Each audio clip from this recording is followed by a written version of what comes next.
আপনি যদি দেশে অথবা দেশের বাইরে থাকেন আর আপনার প্রিয়জনের মোবাইলটিতে কি ধরনের ছবি আদান-প্রদান হয়ে থাকে তা দেখার জন্য বা নিয়ন্ত্রণ করার জন্য আপনাকে একটি সেটআপ করতে হবে। আর এই সেটআপটি কিভাবে করতে হয় তা দেখার জন্য অবশ্যই আমার এই পুরো ভিডিওটি দেখতে হবে।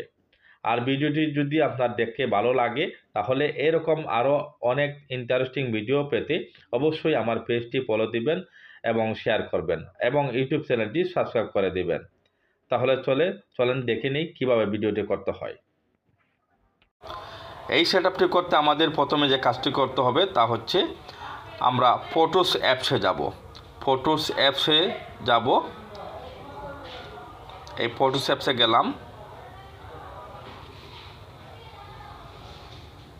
তারপরে উপরে ডান সাইডে জিমেইল আইকনে ক্লিক করতে হবে।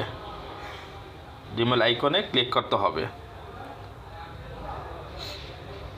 তারপর আমরা ফটোস সেটিংয়ে যাব। ফটোস সেটিংকে আমরা ক্লিক করব। ফটোস সেটিংয়ে ক্লিক করার পরে আমরা প্রথমে শেয়ারিংয়ে ক্লিক করব। শেয়ারিংয়ে ক্লিক করার পরে তারপর আমরা পার্টনার শেয়ারিংয়ে ক্লিক করব।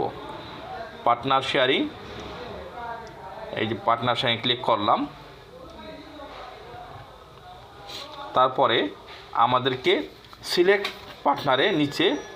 পার্টনারে আমরা ক্লিক করতে হবে। সিলেক্ট পার্টনারে ক্লিক করব। তারপর আমরা ওপরে দেখতে পাচ্ছি ওপরে জিমেল অ্যাড্রেস অপশন আসছে। ওইখানে আমরা যে মোবাইলে আমাদের ছবিগুলো আমরা আশা করি বা যে মোবাইলে আমরা ছবিগুলো চাই ওই মোবাইলের জিমেল অ্যাড্রেসটা এখানে টাইপ করতে হবে। তো আমরা যে জিমেল অ্যাড্রেসটা আমরা দিব ওই জিমেল অ্যাড্রেসে অনুযায়ী ওই মোবাইলে কিন্তু আমরা ছবিগুলা আমরা পাবো। তো সেক্ষেত্রে আমরা জিমেল অ্যাড্রেস দিব। সঠিকভাবে দেওয়ার পরে আমরা ওই মোবাইলে কিন্তু একটা নোটিফিকেশন পাবো। তো নোটিফিকেশন পাওয়ার পরে কন্টিনিউ অপশন আছে, এই কন্টিনিউ অপশনে আমরা ক্লিক করব। তারপর আমাদের কাজ হয়ে যাবে, সেটআপ হয়ে যাবে।